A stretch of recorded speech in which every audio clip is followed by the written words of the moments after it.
Hey everybody, what's going on? My name is Braylon. Some of you know me as Pisces Priestess. If you're new to my channel or new to watching my videos, thank you for clicking on my video. So for those of you who've been around for a while, you'll know that the way that I usually do my videos is I have an intro where I talk about astrology and I talk about all the planets and the different influences and all that kind of information. But in September, I decided to separate my videos from astrology and tarot so I can focus more on tarot and focus more on astrology in a different video. My videos are just really long, so I thought it was a better idea to just do my astrology videos separately, but September was such a busy, stressful month filled with just all kinds of crazy energy that here I am on the last day of September, and I thought, why I didn't know if I was going to record this video, but I thought, why the fuck not? You know what I mean? September was a gnarly month, so I have some notes here. We're going to talk about the planets, and I'm sure there's going to be some things that I missed, guys, because September had a lot of planetary aspects. I'm kind of a novice when it comes to these energies. I just more so channel. If you follow my Instagram, I'm always, talking and posting about the different planetary aspects and stuff like that. I try to talk about the most things that I feel are going to influence us the most, but it gets really intense, and sometimes even I are just, nope, I'm not going to mess with these energies. So I did decide to do this video, guys. If you're watching, this is going to be a video looking at the month of, now obviously the month of September is literally like over tomorrow. October is tomorrow. And I'll try to get my October astrology video out. I'm going to try to do this every month where I have a whole separate video filled with astrology. And then, as always, my full moon videos, my new moon videos, and my 12 videos I do for the signs. So yeah, this video is going to be talking a little bit, it's just for those of you who want to take a look back, why not talk about September? I mean, guys, September was such, as I said, it was just really gnarly. I'm a Pisces, Capricorn rising, Taurus moon. So, the Virgo energy was pretty okay for my earth energy. I felt pretty grounded, but Virgo is a very strong opposition to Pisces. So I went through, all you guys should know, like Libra, Aries, you're going through that now. For the Aries watching, you're going through the Libra opposition, and then Taurus is about to go through an opposition with Scorpio, and then Gemini is going to go through that in November and December when the sun is in Sagittarius. So every sign has an opposite sign, guys. And oppositions, they're beautiful, they can be harmonious, they can add a lot of balance, but they can also be very intense, very black and white, never gonna see eye to eye, definitely have to compromise. So, Virgo is also my 8th house in my birth chart. So I'm just trying to say Virgo season was definitely pretty tough on, I believe, all Pisces. I think Virgo season is just critical and tough. We got to get working in Virgo season, but thank goodness, and no disrespect to Virgos. I love Virgos. You guys balance me out. You are my shadow. I am your shadow. But, I'm going to be honest. Virgo season was pretty hard season for me. And I've listened to a lot of people open up about, how this Virgo season just seemed a little bit more intense than usual. So yeah, guys, we're gonna get started talking about this astrology stuff. And you know what, I figure since we're at the end of September, I'm gonna actually pull some cards at the end of this video for all the signs. I'm just gonna use regular tarot and just see, not to be too serious or anything like that, just kind of chill, see what comes up, channel some stuff out, and just I'm going to pull a card to see just, how our October is going to be, or whatever the signs, just, whoever gets led to watch this video and whoever watches the tarot part of it, it's just going to be some messages for us, guys. So I thought, why not? What I mean? It's been a while since I've recorded and done some tarot. So yeah, we're going to talk about the planets. And, some of this might chime in with October. We're just going to see. So I've got all the planets here. We're just going to go right down the line and just kind of take a look back at September and see why the hell some of the stuff might have happened, and really where all the planets were and how they may have or may not have affected our lives individually. Okay.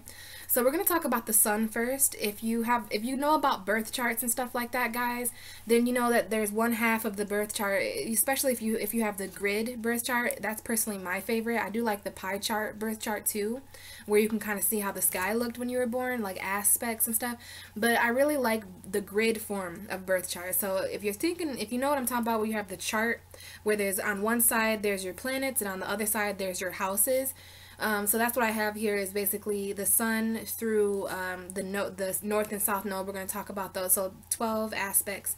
And the sun is always first. The sun is the center of the universe, right? So in a birth chart, one of the first things you see is your first house and your sun sign. So as far as the sun of our universe, we can talk a little bit about what the sun actually means in astrology. The sun is all about awareness. You know, it's all about what we see, how we perceive things, what we're aware of. It's the center of our universe. It does have a little bit to do with ego and identification, stuff like that. But for me, when I think of the sun in astrology, I think awareness. I think perception. I think, you know, illumination. I think, you know, what is our perception centered around? So when it comes to the sun in September, the sun was in Virgo and in Libra. You know, we started off September with that Virgo energy. So when the sun is in Virgo, we are aware of a detail. We're aware of our lifestyle, and we're aware of, you know, flaws and mistakes. We have a very critical awareness. Now, guys, every month when the sun moves, people don't realize it, but our awareness is actually shifting. You know, if you spent the first couple weeks of September, you know, kind of more critical, more analytical, you know, a little bit more like aware of flaws and stuff like that, well, it was because the sun was in a sign that it focuses on all that stuff. Now, it is an earth energy, right? Virgo is mutable earth. So we were basically aware of, for that time being, of how to ground ourselves, how to change while grounding ourselves, maybe changing the way that we do ground ourselves, because earth is Virgo is a mutable energy. So mutable is all about adaptation and being able to change and stuff like that. So I wouldn't be surprised if a lot of our foundations changed at the beginning of September. I know mine certainly did. That could just be because I'm a Pisces, I don't know.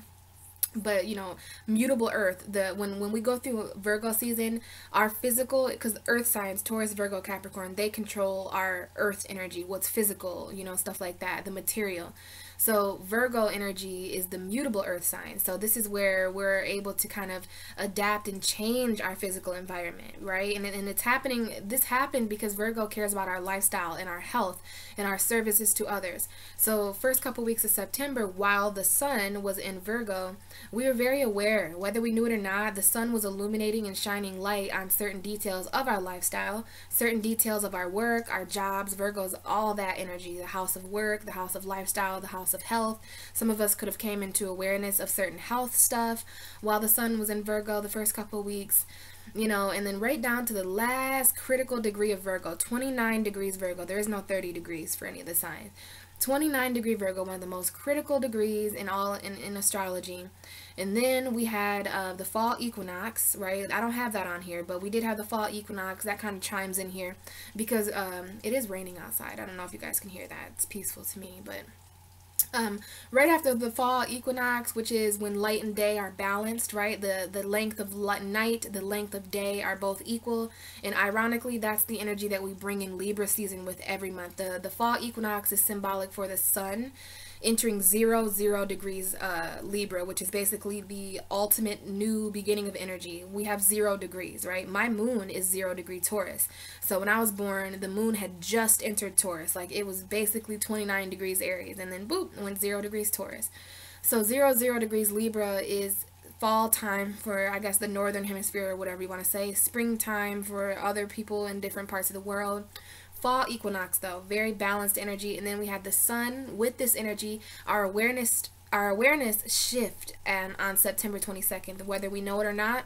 It went from this more critical, seeing the details, lifestyle, all this awareness that, well, we became aware so quickly, so much at one time about our lifestyle. You know, Virgo is literally reality, harsh reality. So for the last month, you guys, we have really been seeing reality, you know, and that's hard for me as a Pisces because you know, the rose-colored glasses, I'm more fantasy and dreams and stuff like that, but it's hard under the Virgo energy. Virgo, it's not that Virgos don't dream or that Virgos don't have emotion, it's just that they don't really have time to give themselves completely to that energy because they're too busy doing real hard work, dealing with mentally challenged people, and, you know, dealing with the stresses of the mental work they have to do, the physical work they have to do. You know, Virgos are very responsible for a lot of things. They're nurturers, they're givers, but they're givers and nurturers in a physical way. So Virgo is pretty maxed out when it comes to the harshness of reality.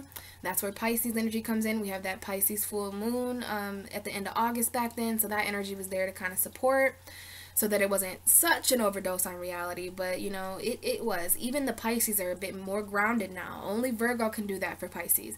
Only Virgo can ground Pisces. Like, Pisces, listen, okay, there's a unicorn over there, but that unicorn has a job. That unicorn, you know what I'm saying, Virgo tries to make Pisces a bit more realistic, and they successfully do that better than any other sign can. So we have that, the sun in that kind of energy, and then our awareness shifted to balance, right? Libra season. We're in Libra season. Shout out, happy birthday to all the Libras watching. So yes, we have the sun now in Libra. So this is not an earth energy. This is an air. So the sun shifted from earth to air, from mutable to cardinal. So whenever we have something shifting from mutable to cardinal, our changes, we can take action now because of the changes. Like, we can adapt, right? Because cardinal signs, Libra, Aries, Capricorn, Cancer, all the cardinal signs are about action. They're all about movement. They're the kings and the queens in tarot, in my opinion.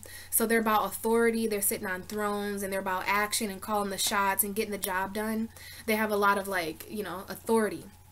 So whenever we move from a mutable sign, which is all about adaptation, so we're becoming aware in September. September, just by the sun's energy alone, we are kind of, you know, some of us are not going to know this until we really put into perspective. But when you think about it, break all these energies down and stuff like that, the changes that we've made in our physical environment in Virgo season are now what we can take mental action towards, because Libra is a cardinal air sign. So Libra season is all about balancing the actions we want to take mentally, right? Communicating about those, speaking our truth about those, cutting certain things off, cutting our way through in an intellectual, factual way, communication, conversations, you know what I'm saying, balance, fairness, harmony, you know, or lack thereof, which some of us are going to experience based off of our own awarenesses, right? The sun is linked to our consciousness, and we're all vibrating at different conscious levels. You know, some of us are not as conscious as other people. Some of us are more subconscious than other people. So it's a mixture of those energies. That's why we have the sun and the moon doing all these crazy things every month, every year, all the time, orbiting, changing, you know what I mean, cycles, stuff like that. So with the sun, like I said, all these physical changes that we made in relation to our health and in relation to our work. Some of us changed jobs in September. Some of us changed health patterns, lifestyles. Some stuff changed in our home environment. It really depends on, it gets really in depth, guys, you know. But for the sake of the length of this video, you know, you really want to just look to where your Virgo energy is and where your Libra energy is, and you'll know exactly where these shifts took place. So end of the month, the sun, which is awareness, our universe is now that the sun is in Libra at the end of September, our awareness has taken a shift into air. It's all about mental awareness now. It's all about what we're aware of mentally inside our minds. It's about being aware of our thoughts, being aware of balance and unfairness. You know, what is not 50-50, what is not weighing out, what is disrupting the harmony in our life. This is what we're becoming aware of. And I love Libra season because we become aware of balance in light and dark. Libra is a dual sign like Gemini and Pisces. So whenever we have the sun in a dual sign, we are automatically this is just capable, guys. Some of us aren't open to these energies. I'm just telling you what's possible with this. You can do whatever you want with these energies. It's magic, it's alchemy. But you know, since the sun is in Libra, we have the ability to become aware of light and dark aspects. It's just kind of one of the pros to having you know, a dual energy in the sun's energy. Okay, so speaking of Virgo and Libra, since every time around the 17th of every month we have a cusp, and I believe in cusps. Some astrologers don't believe in cusp energies. I'm like, are you kidding me? Like, energies don't just shift like, okay, there's a full moon and no more full moon. Like, these energies have to, that's what I like about astrology, is it's like magic. Like, things have to wean off, you know what I'm saying? We're still in Virgo energy, honestly. I don't think we're going to be in strong Libra energy until, you know, October 5th, 6th, something like that. About 15, 16, 17 degrees Libra is going to be really when we're, you know, out of this energy. You know what I'm saying? It's not just night and day with astrology, you know, it's always transits. These transits take a while. We have shadow periods, you know what I'm saying, that we have to get through. But okay, so I believe in cusp energies, and when it comes to Virgo and Libra, around the 17th through the 25th, 6th, we had the cusp of beauty.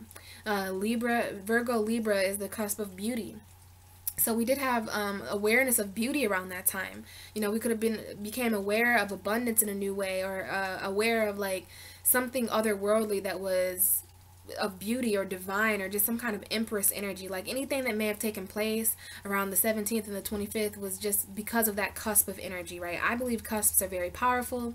It's when two energies kind of merge together, so there's this kind of veil that's very thin between energies, and then, you know, we move farther away from that cusp. But we have a cusp every month, and I am going to be talking about them, and I post about every cusp on my Facebook and on my Instagram, if that's something you guys are interested in. Cusps are very powerful. I've actually, they affect my life personally. Like when I go through every cusp, I make sure to know what energy we're dealing with. In this case, it was mutable earth going into cardinal air. So it resonates with me. It resonates with certain people that like my stuff on Instagram. So for those of you who it helps, you know, this is why I do what I do. So we talked a bit about the sun, moved from earth and air. So, you know, just know that in September it was all about grounding our mental, because we have earth and air, right? Next month we're going to have air and water. So this is going to be, we'll talk about that next month, but that'll be more about, you know, communicating our emotions, processing our emotions intellectually, emotional clarity. That's air and earth, or that's air and water. We've got air and earth. So this is logic and intellect, facts, analyzation, grounding, making real our thoughts. So it's a pretty good energy, and we're aware of how to ground and what to think, and how our thoughts can become grounded into reality. Stuff like that. That's the sun's energy in September. And then the moon. Okay, so the moon's a bit different to talk about. This is an opposite energy of what we just talked about. The moon is our soul. The moon is our emotion. The moon controls water in our universe, right? The oceans. It controls the water in our bodies as well. The moon is the polar opposite of the moon. It's the shadow of the sun. You know what I'm saying? It reflects the light of the sun. And the moon in astrology is what we hide. It's our inner feelings. It's the way we feel, emotions. It's our depth. It's secrets. It's illusions. It's what's hidden. So yeah, as far as the moon travels around the zodiac every day. Like every 2 days or so, the moon's going to shift. So right now, the moon is in Gemini for the next couple of days. But then the moon's going to be in Cancer, and then a couple of days later, it'll go into Leo. So I strongly suggest that you guys, you know, keep up with where the moon is, because I'm telling you what, I don't know what I did before I knew about the moon cycles and stuff like that, but sometimes certain things happen, and I'm like, oh, the moon is in my 8th house. Oh, the moon's in Pisces. I'm in my feelings. Like the moon right now as we speak is in Gemini. All right. And then not a lot of people know it, but the moon, it shifts a degree, you know, every 2 hours or so, the moon's going to shift. And so yeah, I want you guys to know that every month you guys deal with no matter what sign you are listening, you guys have the moon cross over your sign. And when the moon is in your house in astrology, when the moon is going to bring certain secrets, certain emotion, certain depth, it might have something to do with your dreams. So I follow the moon. I love the moon. But just to keep it simple, the moon was new in Virgo this month. I think it was, yeah, there was a new moon in Virgo on the 9th. So that was when the moon was completely hidden in the sky. This is when we have to find our own light. This is when we have to go internal, set new intention for what we want to end at the end of the month, set new intentions, goals, and send out energy when it comes to the certain cycles that we're contributing to. So on the new moon every month, that's when I take out a piece of paper and I write down my goals, my dreams, my wishes, and everything like that. And then on the full moon, we have a new moon every month and we have a full moon every month. New moon is when there's no light in the sky. And that usually happens around like the 7th, 8th, or 9th of the month. And then the full moon kind of happens it's 2 weeks later, around the end of the month. So we had a new moon in Virgo this month.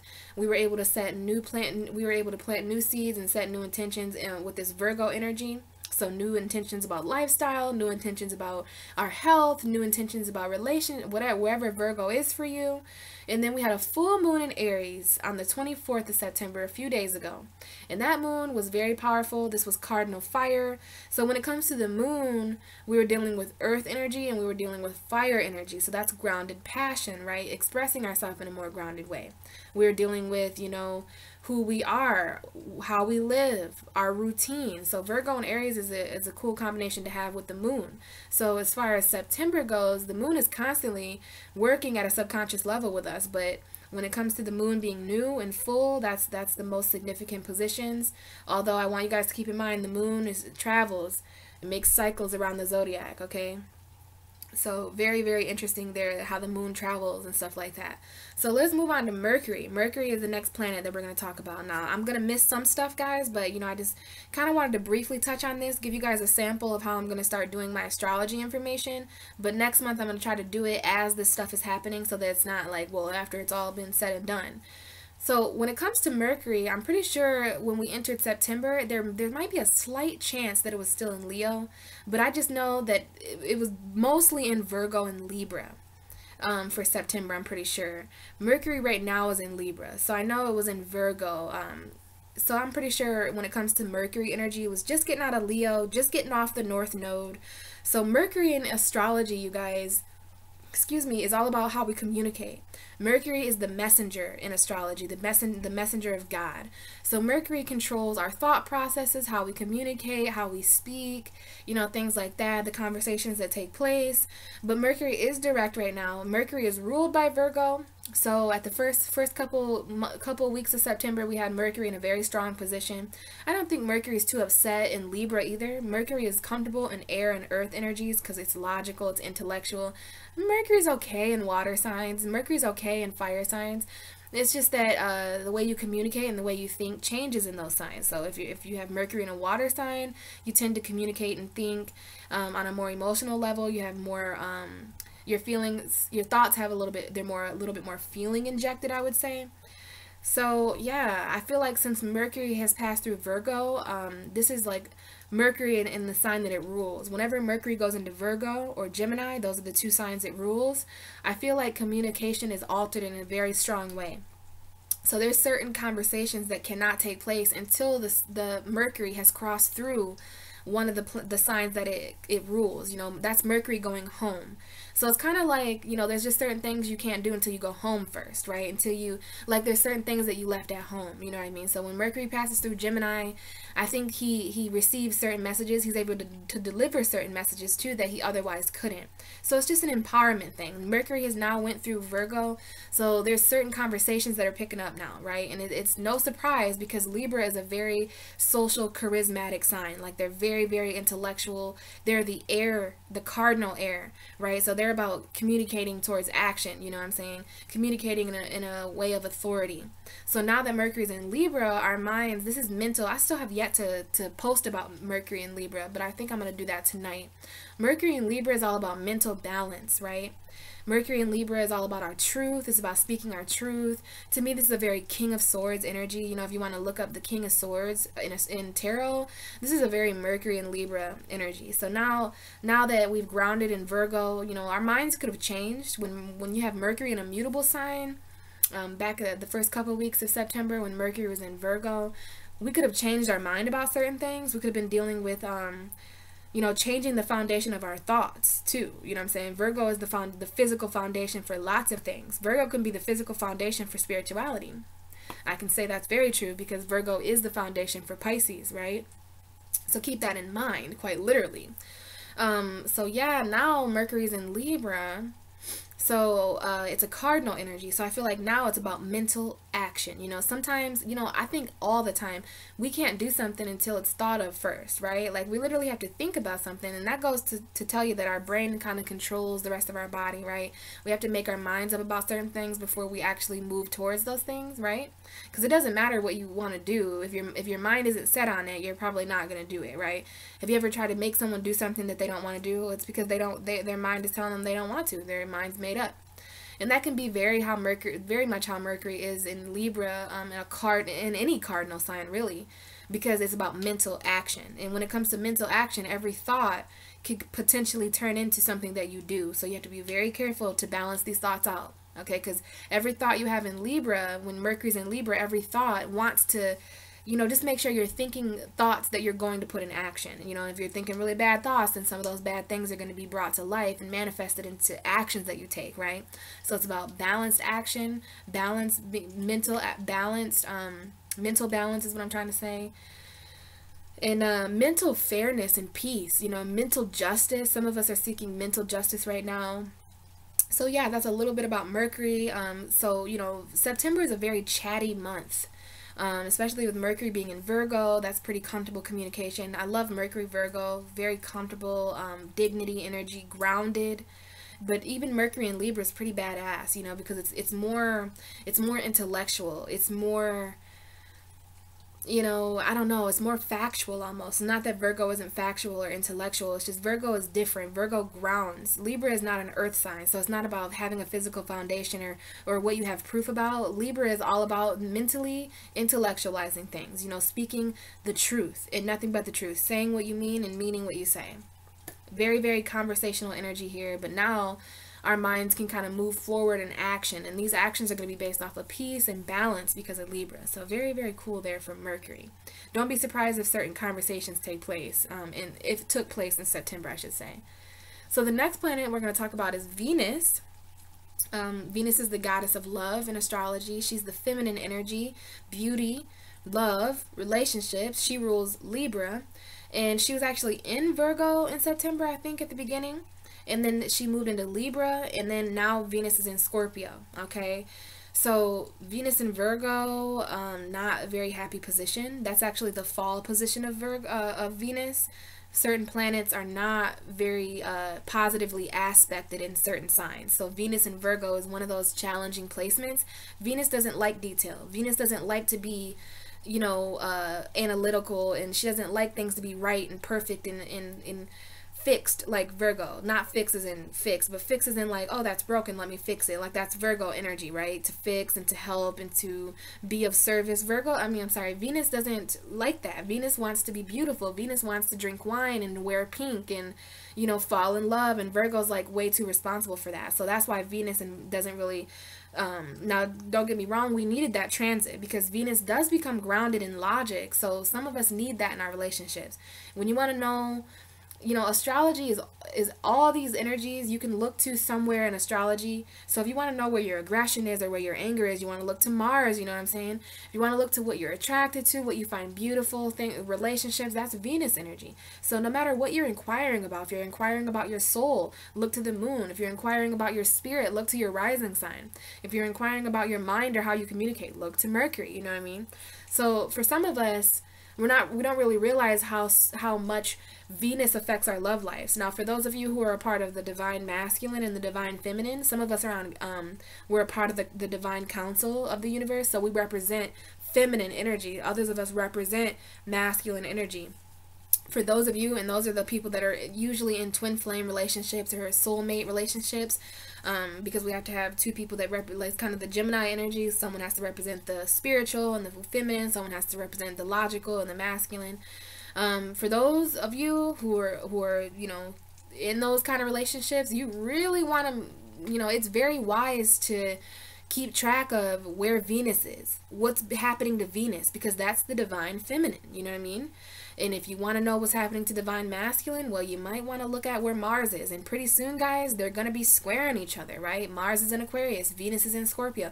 So they're going to be squaring each other here in a minute, guys. And that's going to cause some things to happen in twin flame, divine masculine, divine feminine relationships. You know, but anyways, I was just saying Venus going through Virgo was a very helpful transit. You know, it was a very logical transit. We were able to get we were able to see the reality in our relationships, you know, which helped a lot of us break free from manipulation and false promises, stuff like that, logical love. And then Venus was extremely happy to go home in Libra. Just as Mercury was happy to be in Virgo, Venus was very happy to go home in Libra. I'm sure there was some energy that she picked up there that she couldn't get from anywhere else except Taurus. So now that she's been through Libra, love is balanced, love is harmonious again. This was wonderful for our relationships. It adds communication, certain conversations taking place. But now Venus is in Scorpio. And you know what, guys? Venus is going to be in Scorpio for a while. I think until like mid-November, something like that. Because she's about to go retrograde. So what does this mean? Reflecting on love, reflecting on beauty, reflecting on abundance, reflecting on things that we've bought, things that we're attracted to, people coming back from the past, exes, loves that were 50, 30, 20 years ago coming back from the past to talk. So Venus in Scorpio is a very interesting placement. I have yet to talk about that. That's another transit that I need to talk about on my Instagram, because Venus in Scorpio is so intense, okay? Scorpio is the 8th house, so we have Venus in the 8th house. So a lot of hidden love affairs going on right now, guys. Not surprising. This is a very intimate place for a planet like Venus to be in, the goddess of love, going into the demigod house, you know what I mean? Going into the underworld, quote unquote. So, you know, and Venus has been there with Jupiter. So little do we know, our attraction and our beauty, our abundance and our love, all those things have been getting expanded by Jupiter in Scorpio.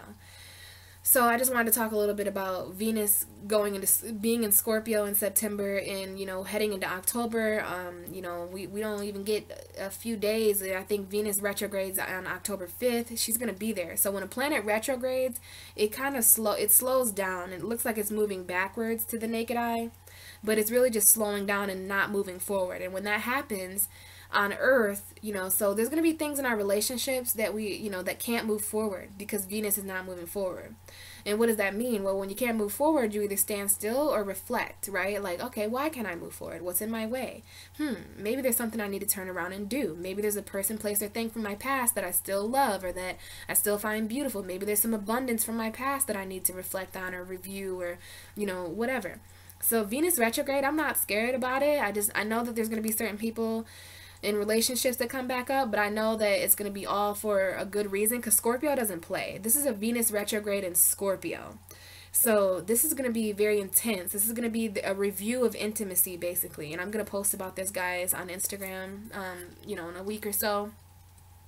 But yeah, Scorpio's not just going to bring back up love from the past for no reason. Like, Scorpio, you know, the Scorpio energy can be kind of revengeful, but, you know, that's only because Scorpio wants justice secretly, because Libra is the 12th house of Scorpio. So every Scorpio, I don't mean to expose you guys like that for those of the Scorpios watching, but you guys can comment below and you know, tell me what you think about that. I believe every Scorpio is revengeful, spiteful, obsessed, and all that, because they secretly do not like subconscious injustices. Like, Scorpio is able to sense when they're being, you know, basically when there's an injustice on a subconscious level, right? So Scorpio is always, you know, secretly, just as Libra values, you know, transformation and all that, Scorpio subconsciously represents that whole Libra energy, that balance and stuff like that. You know, the kidneys and the private parts, they're not that far away from each other, you know what I mean? And that Libra's kidneys and Scorpio's, you know, there's a reason why Scorpio and Libra are right together. It's the 7th house and the 8th house. So this is the transformation of love. You know what I mean? And that's exactly what's going on. Venus and Scorpio, this is going to transform us, you guys. There's something that Venus needs to retrograde for. She needs to move back a little bit. She's actually going to retrograde back into Libra. So it's almost as if she needs to fly past home and, you know, go into Scorpio. There's only certain energies that Scorpio can do to Venus. Only Scorpio can transform Venus, or Venus in the 8th house. That's another transforming energy. So she's actually transforming so much that she wants to go back and transform her past a little bit in Scorpio to intensify that intimacy. And then she's going to go back home into Libra, okay? And then she'll move forward after that, okay? So that's just a little bit about what's going on with love. We've got some earth, we've got some air, we've got some water. So we've got mutable, fixed, and cardinal energy. Venus went through Virgo, which was changes, adapting to love, grounding love, analytical love. Venus went home into Libra, which was balance. This was action. This was when a lot of communication took place. And now that she's in a fixed sign, it's all about stabilizing the emotion within our abundant relationships, okay? And she is going to be retrograding soon. So that's just something to keep note of, guys, that Venus, that she controls beauty. She controls our finances, right? She controls what we find attractive and all that. She controls shopping and makeup and all that kind of stuff. So just keep that in mind, that Venus, the goddess of love, is going retrograde in Scorpio back into Libra in November. So now that we've talked about all the feminine energy, let's keep things balanced and talk about Mars energy. Mars is the god of war. It's interesting that love and war are opposites in astrology. I love astrology. It just keeps making more and more sense.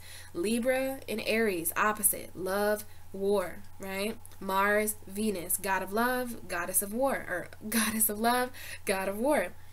Mars is the planet of action. Mars is the planet of aggression and energy and sexual desire, or just desire, depends on how you read it. But yeah, Mars is that drive. Mars is a hot planet, right? It is the red planet, and it is the god of war. But Mars is also just about action and energy and drive. It gives you the drive to do things. So, you know, Mars is cool. Mars has been retrograding in Capricorn. I'm pretty sure Mars is... I'm not sure if Mars is direct yet, guys. That might be something we have to, you know what I'm saying? I just know that Mars retrograded back into Capricorn, and it must be direct now. If it started to move forward, yeah, it's direct. So it retrograded into Capricorn, which was really different energy. Mars in Capricorn, Mars is exalted in Capricorn. So Mars gets a suit in Capricorn. Mars starts getting aggressive when it comes to business, and it gets serious in cardinal Capricorn. Capricorn likes Mars. Capricorn's like, I can vibe with you, Mars. Let's get her done. Let's harness some of this anger and this energy towards our legacy, towards our career. You know what I mean? So that's like when, I don't know, some kind of wrestler dude decides to throw in the towel and no longer wrestle, but he just puts like a business suit on and he starts wrestling in with finances instead of in the ring. So that's just a small example there of like Mars and Capricorn. But Mars is in Aquarius now, guys, as you're watching this.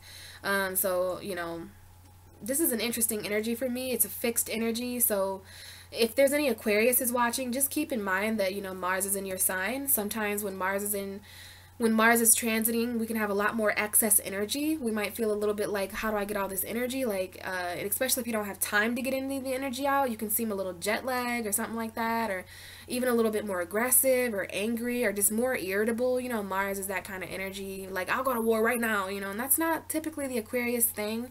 So I think Mars is having a hard time expressing itself in Aquarius because Aquarius is such an otherworldly energy. Mars is getting towards the end of the zodiac wheel, you know. Mars is going to go through Aquarius and then Pisces, and then finally, like, Mars is basically headed home because Mars is at home in Aries and in Scorpio.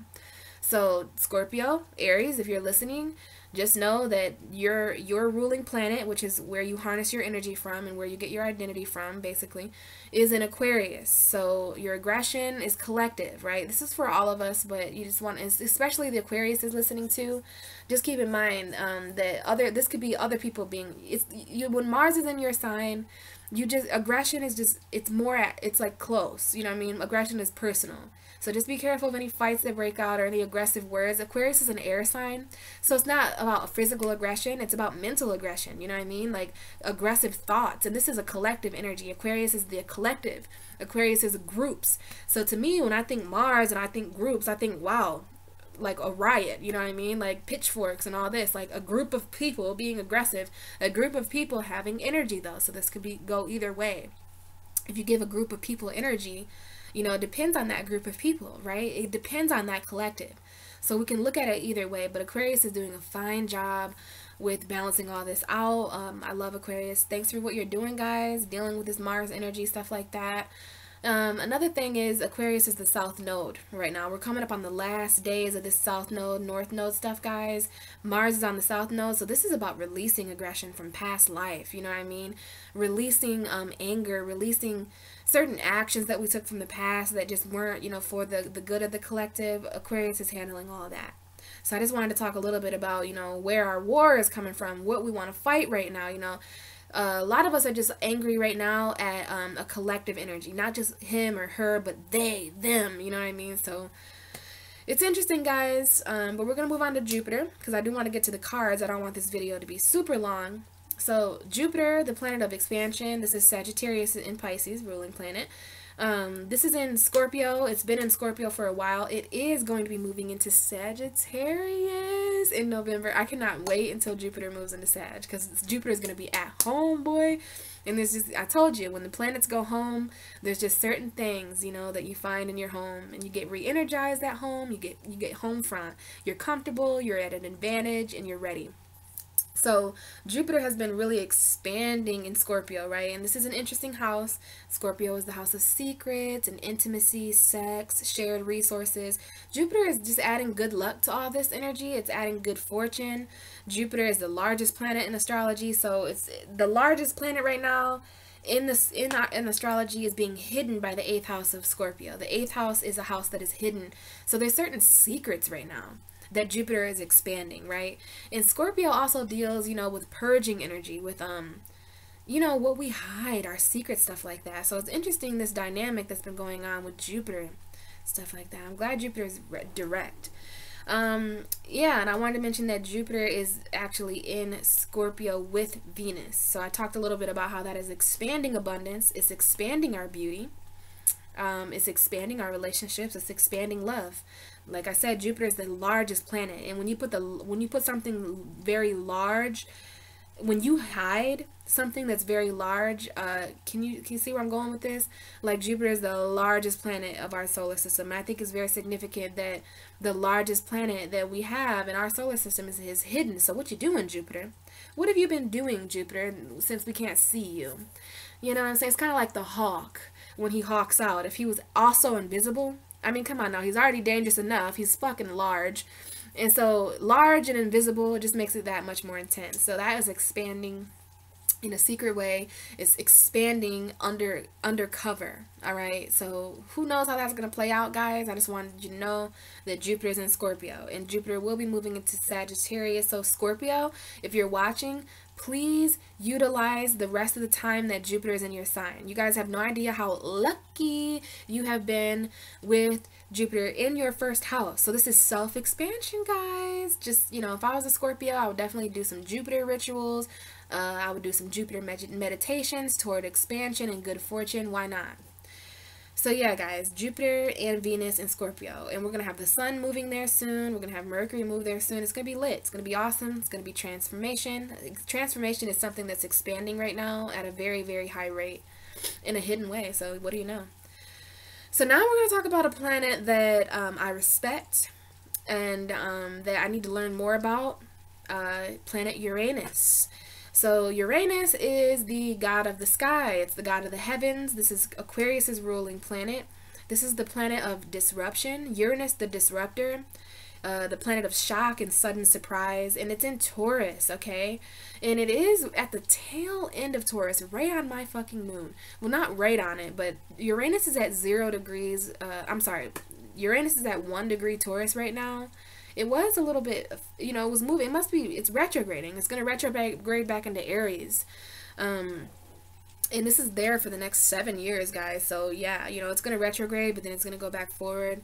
Uranus is at 1 degree Taurus. So if there's any Taurus watching, Uranus is in your sign. This is why there's been a lot of change happening with you, Taurus. This is why you keep getting surprised. This is why you keep getting shocked.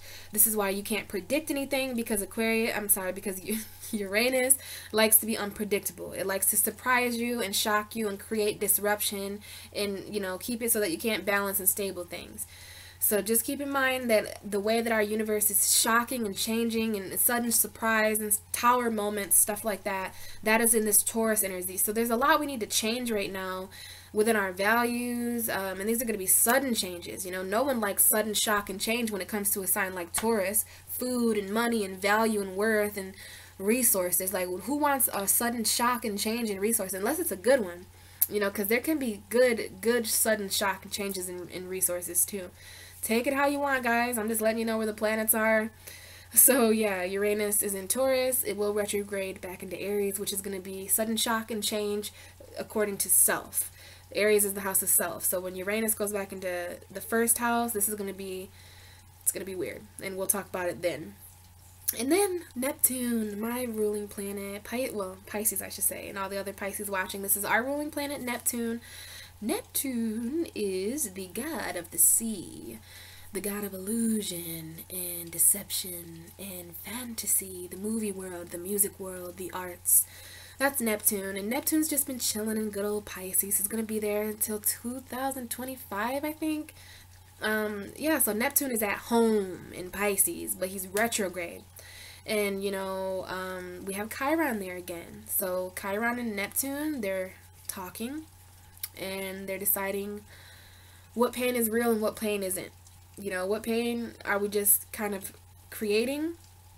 And this is the house of undoing, okay? So Neptune is really helping us undo certain illusions, us undo certain deception.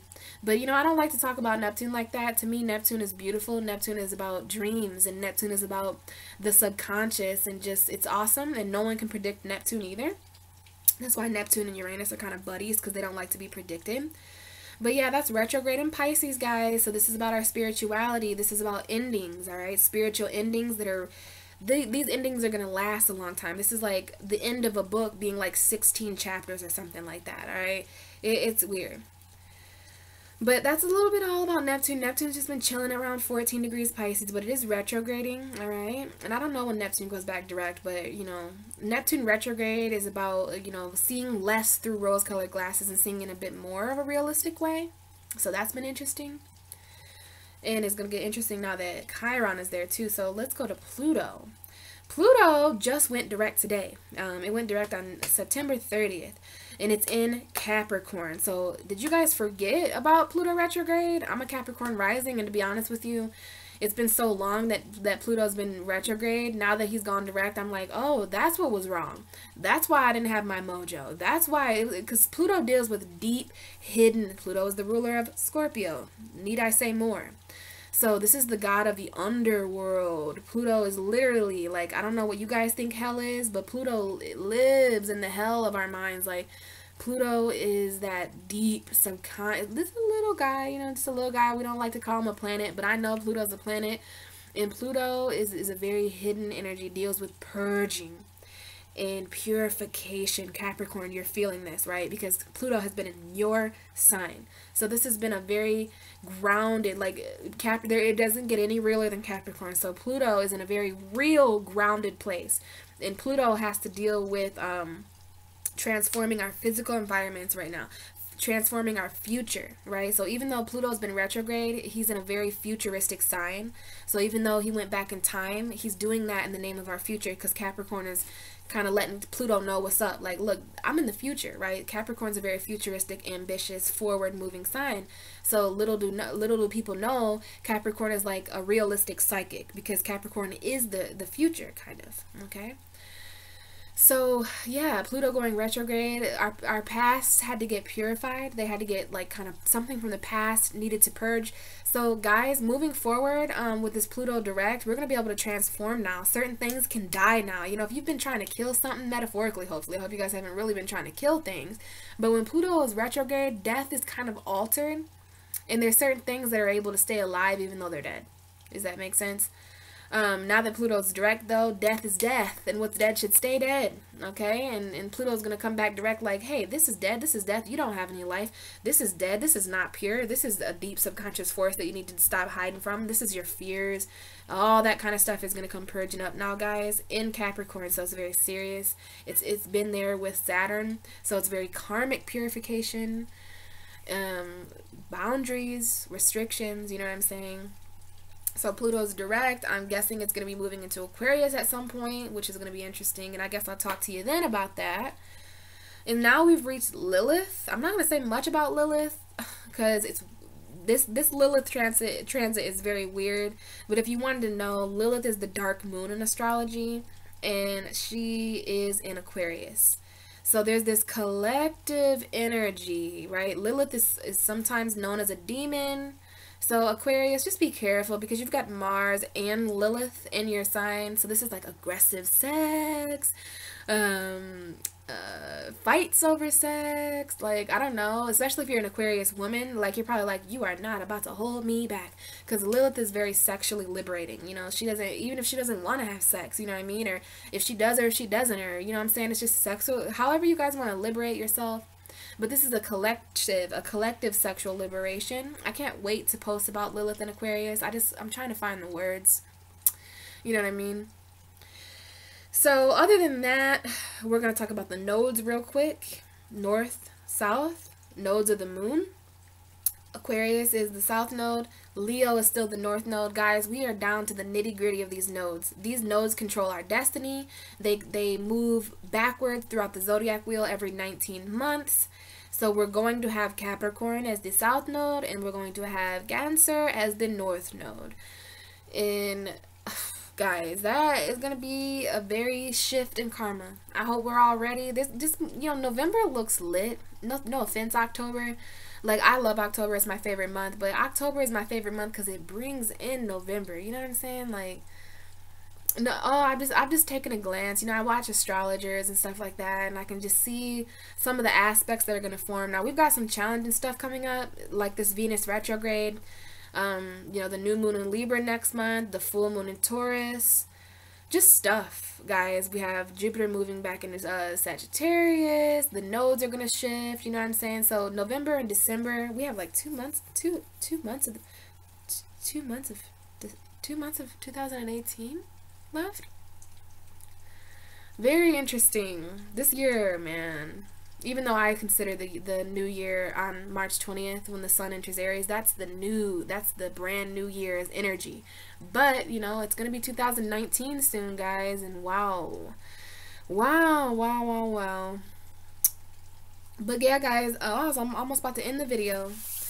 But I still think I think it'll be cool to get us all messages just to see, you know, why not, you know what I'm saying, especially if you guys listen to all this stuff. I might as well just, okay, so maybe okay, guys, should I pull a card for each zodiac sign, or should I pull a card for each element? Alright, guys, you know, because this has been an hour, alright? So, just to make the video a little bit shorter, I'm going to pull 4 cards. I'm going to pull a card for Aries, Sagittarius, Leo, Taurus, Virgo, Capricorn, Gemini, Libra, Aquarius, and Pisces, Cancer, Scorpio, okay? So, fire, earth, air, and water. So, we're going to start with fire first. So, this card, I don't know, it's just a message you guys need, or, you know, maybe it's kind of what energy, October, you know, something like that, but we'll just see what comes up. So, universe, spirit, my best friends, let's go. Fire signs. I didn't even get my message out. We have the devil. Aries, Sagittarius, Leo. What is going on? Are you guys feeling lusty? Are you guys feeling addicty? You know, I'm not trying to make fun of anything like that, but this is the card of addiction. And, you know, I don't know. For some of you guys, this is just your sexual energy. I know a lot of the fire signs I know, they've been dealing with a lot of sexual energy that's been pent up. So that's going to be how some of this is going to relate to you. Others of you are feeling chained to something that you're not really chained to, baby. You're not chained. You're just there. You know what I mean? This is a dark subconscious force. So, you know, guys, some of you guys could be dealing with Capricorn energy. If you're an Aries or a Sagittarius or a Leo who is dealing with a Capricorn energy, then here you go. This Capricorn is showing up. I don't know, guys. The bottom of the deck is this 6 of Pentacles with the Tower. So I don't know if you're dealing with toxic work relationships, or if you're just confused about something that's falling down. If you're confused about your foundation, maybe you're taking a step back to kind of see what's going on. Is this worth it? Do I put my effort in? But this is Capricorn energy. I'm not afraid of this card at all. You know, it's all about how you interpret it. Some of you guys listening could be dealing with addictions in yourselves or other people, but you're just chained to something, fire signs. The message for you going into October, ending September, is what are you chained to? You know, what is your subconscious force? What is your subconscious darkness doing for you, right? Is it working for you? Is it working against you? What do you feel chained to? Is it a person? Is it a place? Is it a thing? What is toxic in your life, Aries, Sagittarius, and Leo? Going into October, you're really needing to, for some reason, you're really needing to get this under control, this Capricorn energy. For others of you, this might be something toxic, right? It might be something that you're addicted to, a codependent situation. Maybe some of you are linked to some codependent financial situations, or, you know, I'm not really sure, Aries, Sagittarius, Leo, but that's what I'm channeling for you, is that, you know, some of you guys, I hate to say this because I don't usually interpret the devil card like this, some of you guys are fighting straight up demons. Okay, this devil energy is showing up as people, places, and things.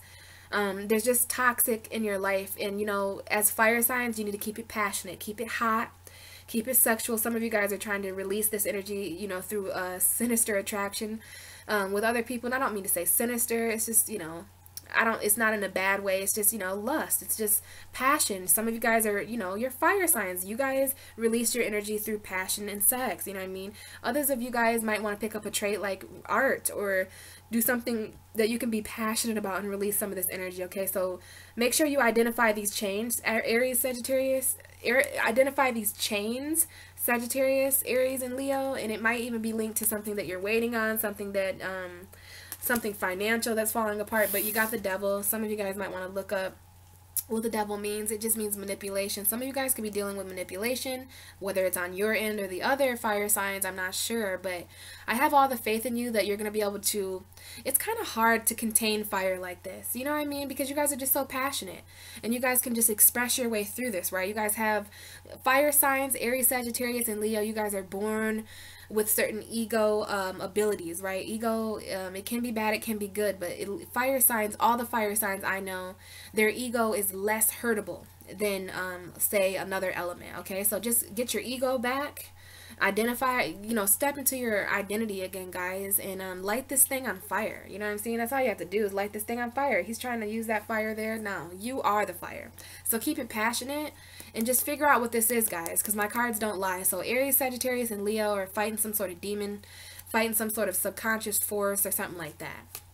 So let's move on to air. We're going to do the air signs next. Just one card, please, Spirit. One card, so that it's a very clear message for Gemini, Libra, and Aquarius. What is going on for the air signs? So, okay, fair enough. We have two cards coming out for the air signs, and they're both Pentacle cards. We have the Knight of Pentacles and the Page of Pentacles. So for those of you watching that are air signs, there's some Taurus, Virgo, Capricorns coming towards you to offer some stuff to you. And if it's not Taurus, Virgo, Capricorn, they're very earthy people that have their money where their mouth is, right? Like, it might be slow, Taurus. Some of you guys are, I'm sorry, I called you Taurus. It might be slow, Gemini, Libra, and Aquarius. But this is something that you've been waiting on financially. This is something that you've been waiting to get off the ground. Because the Page of Pentacles is a young novice, right? He's found some new value in something. This could be a young earth sign for some of you, Taurus, Virgo, Capricorn. But it's something that you guys have found lately of worth, and it's something that you want to plant and expand and grow into more. We see this blank field over here, and then we see all these trees, right? So it's about starting somewhere, Aquarius, Gemini, and a Libra. And Aquarius, Gemini, Libra, sorry. I'm not used to reading. I think this is my first time reading for just the elements. So if you're an air sign, we've got some heavy earth energy. So this is a strong sign to ground yourself, especially when it comes to your emotions, especially you, Aquarius, because we have Aquarius here, all right? And there's a Cancer that someone, I don't know if this is a Cancer or something victorious that is happening with your destiny, Gemini, Libra, and Aquarius. But we do have some love messages going on here. Somebody needs to hear something about a Pisces and a fire sign. I don't know. But we have Aquarius in the Ace of Cups, all right? So Aquarius, this is definitely for you. And to me, these are just two cards of healing. So some of you guys are really needing to heal emotionally and ground yourself, but there's just some financial stuff going on here. The Knight of Pentacles is one of the slowest moving knights. So there is a Virgo for some of you guys too. Maybe some of you guys are waiting for a Virgo to offer you something. But, you know, as a collective, air signs, this is about you getting realistic about something. Maybe putting a down payment on something, or, you know what I'm saying, putting some money down on something, or putting something on hold or layaway, or you're waiting for something financial. You guys are waiting for some kind of financial thing to move into October with, because the Page of Pentacles, I'm telling you, he just found that coin. It's like he bumped into the finances he needed for a dream or something like that. This is also a message, guys. Every page is a messenger. So we've got a financial message here for you, Gemini, Libra, and Aquarius. And it's something that you've waited a long time on, okay? Long, long time. Because the Knight of Pentacles, we all know that he's the slowest moving knight in the deck. So this is something you very much have, but it's worth the wait, because at least this knight is going to show up with that physical thing in his hand. So if this is someone waiting on a cheeseburger for like a month, well, the Knight of Cups might not show up with a cheeseburger. He might just show up with like the bun of that burger, or he might just show up with like the fries that were supposed to go with that burger. But the Knight of Pentacles, if it's a burger you want, it's a burger you're going to get. So whatever the person, whatever this is that you're waiting on, Aquarius, Gemini, and Libra, it's coming. It's just, you know, you need to be patient, right? You need to be patient for things to be physical and grounded. This could be financial for some of you. It can involve a Taurus, Virgo, Capricorn. But these cards are beautiful. We got two very yellow cards. They came out right together, and we have a message of action. The Knight of Pentacles is all about action, so it's about moving forward, baby steps, right? Like maybe there's just something you guys need to do. If you guys came into money recently, then the actions you need to take about that money need to be very persistent and kind of baby steps, okay? Because every move the Knight of Pentacles makes is very grounded. He makes sure to look before he steps, okay? That way that he can be logical, you know what I'm saying? So, I don't know. This might have to do with some kind of love offer, right? It might have to do with some kind of healing or faith or something like that, because the Star card is also about hope. So keeping the financial hope, if any of you guys have been, if you're a Libra, Gemini, or Aquarius watching who's had financial stresses lately, you know, something's coming soon in October for you guys. And it's going to restore faith. It's going to restore love. For some of you guys, this is going to be some kind of love offer or something, because we had the Ace of Cups. So there's some kind of grounded opportunity. And for some of you guys, it's relationships. So I don't know, guys, but I would say this is a very, we got a lot of yellow there. Okay, so this is some kind of happy news coming about something that's moving forward in a very grounded way. Okay, so I skipped the earth signs. That message was probably for the earth signs. We have the Queen of Cups coming out. So I don't know if this is for you, Taurus, Virgo, Capricorn. Some of you guys, I really hate that I did that. That would have been a lot better. I don't know, not better. Everything happens for a reason, but it's fire, earth, air, water. And I did fire and air, but that's cool. Fire and air are opposites. So, you know, my cards don't lie. And then I don't know about this, guys. Taurus, Virgo, Capricorn, you guys might have a water sign woman. Even if maybe you're a water woman watching, I'm not sure. Or maybe some of you guys are really feeling emotional, needing some kind of nurturing. But we do have Pisces, Cancer, Scorpio showing up for Taurus, Virgo, and Capricorn. Those are all your opposites. And look, it might be emotions from the past. It might be water signs coming back from the past. So I don't know, but let's really focus. Sorry, guys. I really would have, I probably, if I could have had it my way, I would have done earth after fire. But I did air after fire. So now it's time for the Taurus, Virgo, Capricorn message. What do we have for the... What do we have for the earth signs? King of Pentacles, baby. So not the page, not the Knight of Pentacles, but the King of Pentacles, Taurus, Virgo, Capricorn. This is y'all. This is you guys. Okay, but I do know that you guys are feeling a bit emotional. Okay, some of you guys are really healing from, you know, emotions. Taurus, Virgo, Capricorn. I know you're standing your ground. You're trying to be victorious, standing up for yourself, right? Dealing with competition. You know what I'm saying? Not avoiding your emotion. You're avoiding your emotion. So it's all because of clarity, though. You're really trying to heal, right? Some of you guys are really resting from some sort of maybe Pisces, Cancer, Scorpio again. You know, I always say that. Well, I don't always say that, but it's interesting that the opposite of Taurus, Virgo, Capricorn is Scorpio, Pisces, Cancer. Okay, so the water signs are showing up here, and I know there's always water and earth beef, you know what I mean, even though we're like best friends, all of us. But, you know, some of you guys are just healing emotionally. Okay, there's some emotional healing because you guys have, it's been a long time, you know, that it's been a while since you guys have really grounded yourself in your emotion because you've been focused more on victory. Okay, you've got two aces here. Ace of Swords, Ace of Pentacles, guys. So this is about intellect. This is about logic for you guys, standing your ground mentally and physically. But the emotions, you know, you guys haven't been expressing your emotions that well. So you need to pay attention to the synchronicities, okay? And some of you guys really need to take a rest. But the card that came out, let's not forget that it's the King of Pentacles. This is Taurus, Virgo, Capricorn. So the message for you guys is a financial one. This is a stable message. This is someone who's very stable financially.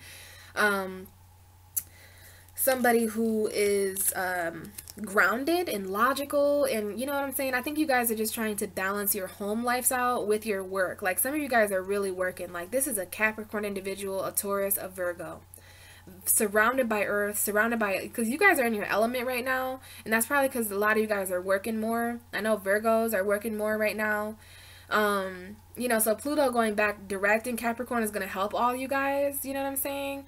For some reason, there's this King of Pentacles message heading into October for you guys. So there's some kind of financial message. Some of you guys are really needing to stabilize your finances, okay? Stabilize your, because this pentacle that this king is holding, this is something that he can feel, touch, and see. It doesn't have to be money or finances or a job. It's just something real. He has a wand in the other hand. So some of you guys are needing to put your foot down financially at work, in business, with co-workers, stuff like that. But I'm happy to see this, guys, because it's, excuse me, It's telling me that you're grounded. You got your earth element here. We've got the castle in the background. So there's something here about grounding your home. You know what I'm saying? Getting more stable. Because the King of Pentacles, to me, he's very logical. He's very grounded. He's kind of trustworthy in a way. He's, what is that word? Just reliable. Okay?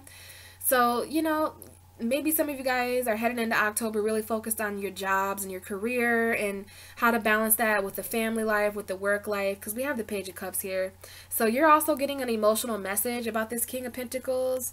Some of you guys could be dealing with other earth signs, but earth signs, there's some kind of message here about your emotion. Like, just be careful, because you guys are obviously showing up as this King of Pentacles, and the only issue with him sometimes is that he's so caught up in this earth, right? He's so grounded in reality and logic that sometimes he disconnects himself from the spiritual realm, and none of us are all body, right? Even the King of Pentacles is mind, body, and soul. So don't forget the way you feel. Don't forget to heal the way you feel. Okay, because you've been doing a lot of defending lately. You've been very defensive over your victories. You've been very mentally defensive, earth signs. And it's time to come out of that a little bit. You know, it's okay. I'm hearing that it's okay. It's safe, okay? This is a very peaceful environment for some of you guys to come out in. And you guys obviously have some stuff going on in your emotions back there, all those waves. So it's time to heal. And the only way you can heal is by having an open, emotional conversation. Sending that emotional message to somebody, even though it kind of makes the King of Pentacles feel a little bit, you know, vulnerable. But it's okay for this guy to come down out of the trees, okay? It's okay to feel a little bit, earth signs, okay? But this is a financial message. It's about stability. It is about being grounded. This is your guys' energy for October, but it's hanging out with this Page of Cups and this Four of Swords. So I know that there's something here about communicating and healing from emotional communication. Stuff like that. It's going to be different for all you guys, but I love seeing you guys come up as the King of Pentacles. Some of you guys are really focused on financial wishes and emotional fulfillment in that way. Just don't forget your feelings, earth signs. Trust me, I'm a Taurus and a Capricorn, moon and rising. So that message applies to me. You know, I've been really putting my emotions on the back burner, which is such an earth sign thing. So it's time, guys. October, we need to come out of our shell a little bit. It's not Virgo season anymore. So, you know, it's time to communicate. And when it's time to communicate, it's time to communicate about everything we feel, okay? Just everything. Feelings, not just money and job and stuff. About the way we feel, guys, you know, really.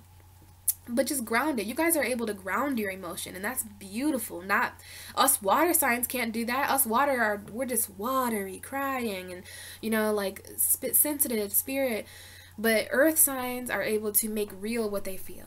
Okay, so just keep that in mind when it comes to your emotions, that you just have to ground them first. So speaking of all that water, Pisces, Cancer, Scorpio, let's see what's going on with us, guys. So this is for the water signs. Just any message for them right now. Like, what do Pisces, Cancer, and Scorpio need to hear at the end of September? It's September 30th, if that's important. So this is, I just want one card for Pisces, Cancer, and Scorpio.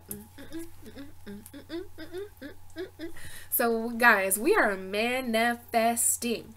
And I know that we're water and everything like that, but we're coming up as a magician who is a sorcerer, right? He's magical, and he has all the tools that he needs, right? So somebody needs to hear this, that you have all the tools that you need to do something that you're wanting to do. You've got the emotion, the cup. You've got the money, and you got the physical, which is the pentacle. You got the mental, the sword. You've got the ability to speak and communicate. That's the sword. And then you've got the fire too. You've got the magic wand. You've got the expression. And that's with the wand there on the table. He's got all he needs. The magician has it all, and he's got that infinity symbol. So guys, this is some magical shit. The Pisces, Cancer, and Scorpio, you guys are manifesting some shit right now. You guys are really feeling magical, and you're really, you know, you got some kind of ingredients. Like what I'm seeing here is somebody concocting something on a table. Like they've got a little bit of this and a little bit of that and a little bit of this. It's almost like a metaphorical cake that someone wants to make soon. You've got, and that's just a metaphor. Whatever you're trying to make or create or manifest right now, water signs, you got all the ingredients and tools that you need, the resources that you need on the table in front of you. Whether it's air, whether it's earth, whether it's water, whether it's fire, you've got all these different pieces here of the puzzle that are really coming full circle. Literally. And the magician, to me, yeah, sometimes it's about a distraction. So some of y'all are really distracted by water signs right now. So I'm just going to speak to you guys directly. If you're a Cancer or Pisces or Scorpio watching, just know that you've got the magician's energy. So you're really vibrating right now. Look at your aura. Okay, like you're really lighting up right now for some reason. I think it's because people really need that emotional energy right now after getting out of Virgo season, going into Libra. It's kind of like, what do I feel? What do I feel? The earth signs really need it. So you guys are really magical right now. You know, you're not just water, but you got the earth. You can shape yourself into anything, right? Water signs.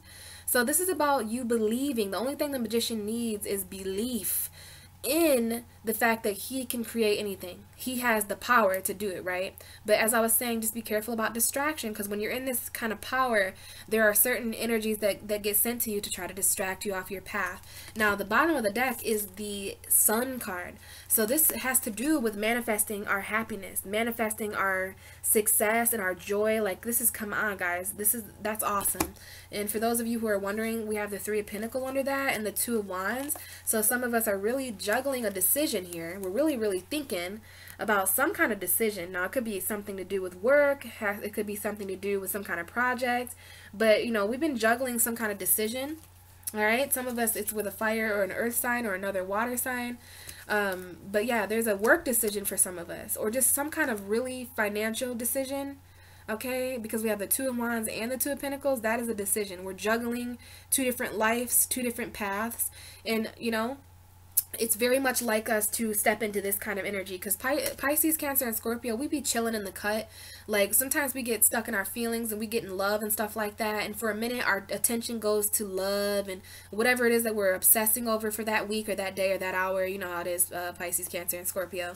But we step into this energy when we really need. It's kind of like that little star that Mario would find in Super Mario, where he would dun dun dun dun dun dun dun dun dun. Like, this is some kind of perk or something like that the water signs are tapping into right now. And it's because we've been really unhappy. You know what I'm saying, guys? Like, I know it. We've been really emotionally deprived, and this is just something that all Pisces, Cancer, and Scorpio are going through. So you know what we've done? We're like, all right, well, I'm always gonna have my cup, but I gotta look at this energy a little bit. Let me get a little bit of Taurus, Virgo, Capricorn around me. Let me get an Aries, Sagittarius, and Leo around me.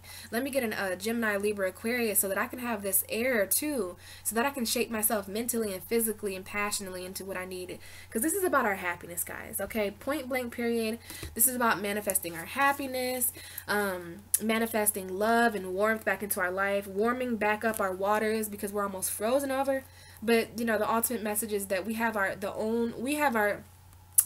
tools it takes to create our own happiness right now. Moving into October, we have the tools it takes to manifest what would make us happy, whether that's love, whether that's money, whether that's a job, whether that's a new place to live, whether that's just something, whatever.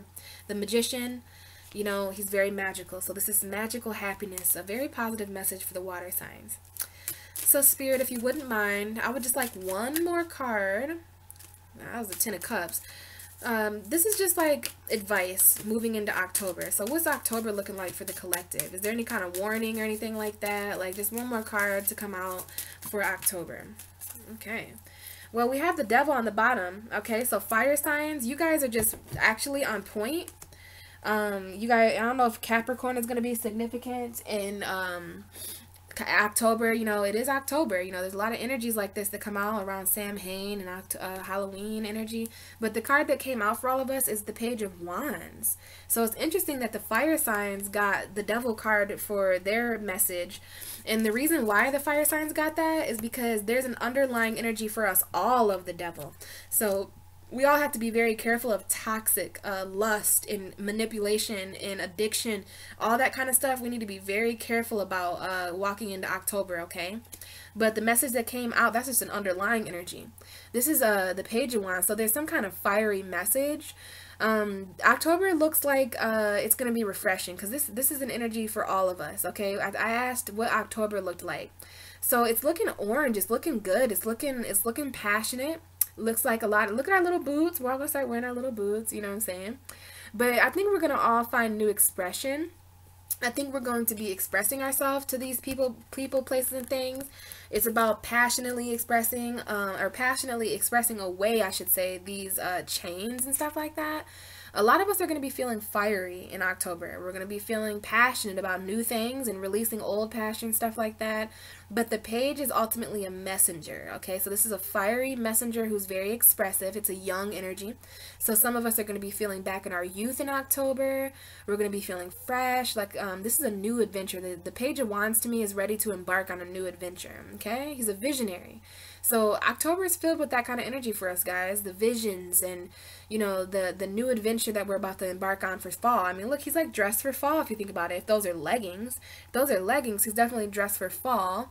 He's got his boots on and he's just ready to express himself in a new transformed way. He's got a scarf, all that stuff on. So to me, guys, I'm just thinking that this is going to be us really visualizing what we want, feeling young and on fire, which is great for us in October. This is like a spark that's lit, and there are going to be certain messages. Some of us could be getting, like the fire signs could be really, really expressing themselves in October, okay? And we have the Ten of Pentacles, the Ten of Cups, and the Ten of Swords. So the fact that I just pulled those, guys, and if you don't believe me, 10 of Pentacles, 10 of Swords, and the 10 of Cups. And what is this card? What is this card sticking out? Ace of Cups. So new love in October for some of us. Yeah, I would definitely say that's so. We've got the Lovers and the Ace of Cups, and I'd be mother freaking danged if I didn't just pull the last 10. 10 of Wands, 10 of Cups, 10 of Pentacles. I already put that card down, so I can't see that. But you guys seen it. 10 of Swords, 10 of Wands, 10 of Cups, and you see me pull the 10 of Pentacles. So guys, a lot of heartbreaking endings. I'm afraid to say it. A lot of heartbreaking endings in October, but it's all so that we can start a new journey. You think this Page of Wands didn't leave something behind? He's left the 10 of Wands behind. Every page has to leave something behind to start a new beginning, right? But they're not anxious. They're excited to embark on this new beginning. They're excited to be young again. You know what I mean? So yeah, it's definitely about just stepping into this new fire, guys. You know, Page of Wands is apparently what our October as a collective is going to be. So I think we're all going to be feeling more expressive, more fiery, more alive, more adventurous. This is like an adventurer. He's like on an adventure. He's about to go on one. Okay? And I think this has something to do with Capricorn energy, with toxic addictions. Maybe we're adventuring away from these things. You know what I'm saying? All it takes is a fresh new attitude, right? A fresh new look at something, a new spark to get rid of these things that we're battling. So guys, it was so nice talking to you guys. This video is kind of long, but whatever. I'm just gonna upload it. Whoever watches it, watches it. Thank you so much. If you did watch, comment below. Let me know if you learned something. Let me know if you had a good time. And I'm going to tag the timestamps below so that you can, you know, see what the fire message was, see what the earth message was, see what water, la la la. So yeah, thanks for listening, guys. And I will find my mouse so that I can click off and talk to you later.